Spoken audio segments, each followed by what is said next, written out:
Lytudiep greets everyone. Thank you for following the story. Wish everyone good health. A sadder story has befallen to Diep. She is at risk of permanent blindness. The more painful fate is whether Jame can continue with the blind girl or not, when he still has a future ahead. If you were you, what would you say to Jame in this story? Choosing the future or choosing to stay? Let's follow this story together. Rain poured heavily over the quiet farm as if the sky itself had collapsed under the weight of grief. James raced through the storm, heart pounding in his chest. As he reached the old wooden gateway he found her, too deep, collapsed, unconscious, soaked, and trembling. Her body, fragile as a wilting leaf, lay motionless. Panic surged through him. He lifted her into his arms, brought her inside, changed her wet clothes, and stayed by her side through the night, unable to sleep, unable to breathe properly, watching her shallow breaths with fear clenching his heart. In the morning, a doctor arrived. His face turned grave after the examination. She's burning with fever, he said. And her eyes, they're swollen and red. If this continues, she may go permanently blind. James frowns. How likely? He whispered. 80%. The doctor replied quietly. She's been crying too much. It's taken a toll. James felt the ground shift beneath him. The doctor handed him a prescription and warned him to monitor her fever closely, to act immediately if her condition worsened. James called his mother, voice trembling, asking her to buy the medication and a thermometer, because he couldn't leave Diep even for a second. In the stillness of the house, he whispered her name, gently placed a damp cloth on her forehead, measured her temperature every hour as if measuring hope. His mother soon arrived, carrying warmth, comfort, and calm. Together, they cared for Diep, watching her with hearts clenched in fear. Later that day, the doctor returned to administer 4 fluids. After another exam, he finally smiled slightly. Her fever is going down. She might wake up tonight or tomorrow. James's chest loosened a little.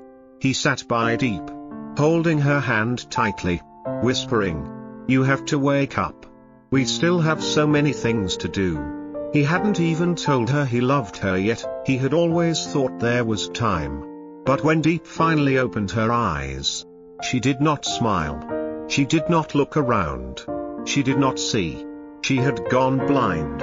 James stood frozen, the words permanent damage echoing again and again in his mind. The fever and the emotional trauma had been too much for her fragile body. The doctor confirmed the worst, her eyesight would not return. Diep didn't cry. She was quiet, as though she'd known this was coming. She turned her head slightly and asked softly, "James, is it true?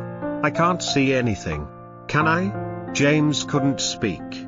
He only squeezed her hand. She gave him a faint smile, her gaze drifting into darkness. "It's okay," she said. "I'll get used to it." But James knew it wasn't okay. He had seen her dance under the sunlight. He had watched her face light up at the smallest joys. Now that light was gone. Later, his mother told him something he hadn't known. Diep had grown up malnourished, working hard from a young age, never knowing the warmth of real family. Recently, she had received news, possibly untrue, that her birth parents were still alive. It shattered her emotionally. The mix of hope and disbelief had unsettled her so deeply that she stopped eating, stopped sleeping, and cried endlessly. James remembered that night.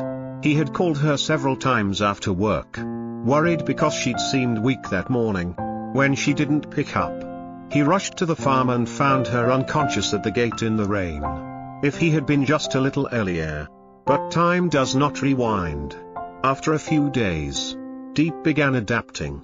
She learned to feel her way through space, to listen more closely. She smiled when people spoke to her, but her smiles never quite reached the depth of her former self. Then, one evening, as James sat beside her bed, she said softly, "James, You should go. His chest tightened. She wasn't angry.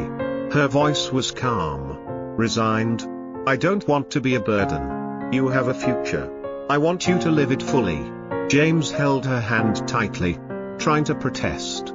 But she gently pulled away. As a petal falls not because the wind is cruel, but because it's time. Before leaving, he placed something in her palm, a small sun-shaped keychain he bought for her recovery gift. No farewell words could make it right. No hug could hold back the ache of love breaking apart. He walked out without looking back. In the silence of the room, Diep closed her fingers around the little sun. She couldn't see it, but she felt its warmth. And in that warmth, she knew James had loved her deeply. But between them now stood a distance love could no longer bridge, a darkness neither time nor devotion could undo.